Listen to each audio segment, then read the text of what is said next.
കലിയുടെ ശവ്വാലം വിളി പിറന്ന കോഴിക്കോടിന്റെ മണ്ണും മനസ്സും തിരക്കിലാണ്. കാക്കിയിടുന്ന പോലീസുകാർ മുതൽ ഓട്ടോറിക്ഷക്കാർ വരെ ഈ കുരുക്കിനെ പ്രണയിച്ചു തുടങ്ങി.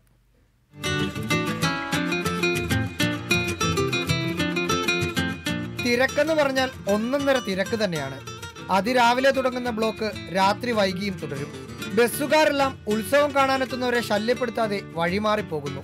വണ്ടി നിർത്താൻ പണ്ടേ സ്ഥലമില്ലാത്ത പട്ടണത്തിൽ വാഹനവുമായി വന്നാൽ നട്ടം തിരിയും. വേദി വിട്ട് വേദികളിലേക്ക് കുട്ടികളുമായി പായുന്നതിനാൽ കാലി ഓട്ടോ കിട്ടാനേയില്ല. എങ്ങാനും ഒരു ഓട്ടോ നിർത്തിയാൽ തന്നെ എത്ര എണ്ണം കയറുമെന്ന് ഡ്രൈവർക്ക് പോലും അറിയില്ല. NCC കുട്ടികളുടെ സേവനം കുറച്ച് ആശ്വാസമൊന്നുമല്ല പോലീസിന് നൽകുന്നത്. പോലീസ് വണ്ടി ഡിപ്പാർട്ട്മെന്റ് വണ്ടികൾ മാത്രമേ കടത്തി വിടുന്നുള്ളൂ. അല്ലാത്ത വണ്ടികളൊക്കെ രാവിലെ കുറച്ച് കച്ചറുണ്ടായിരുന്നു. എന്നാലും പോലീസുകാരെല്ലാം കൊണ്ട് ഒരു ഇതുണ്ടായിരുന്നു. നാട്ടുകാർ സഹിക്കുന്നു. എന്നാലും കുറച്ച് കച്ചവടക്കാരൊക്കെ റോഡിന്റെ സൈഡിൽ പോപ്കോൺ അങ്ങനത്തെ ഒക്കെ വിൽക്കുമ്പോൾ അതിന് മാറ്റാനൊക്കെ നിൽക്കുന്നുണ്ട്. ചായക്കടയിൽ കയറി ഒരു കാലിയടിക്കാമെന്ന് വിചാരിച്ചാൽ പോലും രക്ഷയില്ല. അവിടെയും തിരക്കോട് തിരക്ക് തന്നെ. ബാരിക്കേഡ് വെച്ച് ഇടവഴികളെല്ലാം ബ്ലോക്ക് ചെയ്താണ് കലയുടെ ആസ്വാദകർക്കായി പോലീസ് വഴിയൊരുക്കുന്നത്. അതിന്റെ ഫലം ക്രിസ്ത്യൻ കോളേജ് ഗ്രൗണ്ടിലേക്ക് ഒളിഞ്ഞു നോക്കിയാൽ തന്നെ കാണാം.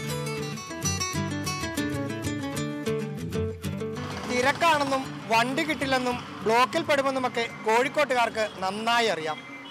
എങ്കിലും മേളയെ വിജയിപ്പിക്കാൻ കുറച്ച് ബുദ്ധിമുട്ടൊക്കെ സഹിക്കാമെന്നതാണ് സാമൂതിരിയുടെ നാട്ടുകാരുടെ നിലപാട്.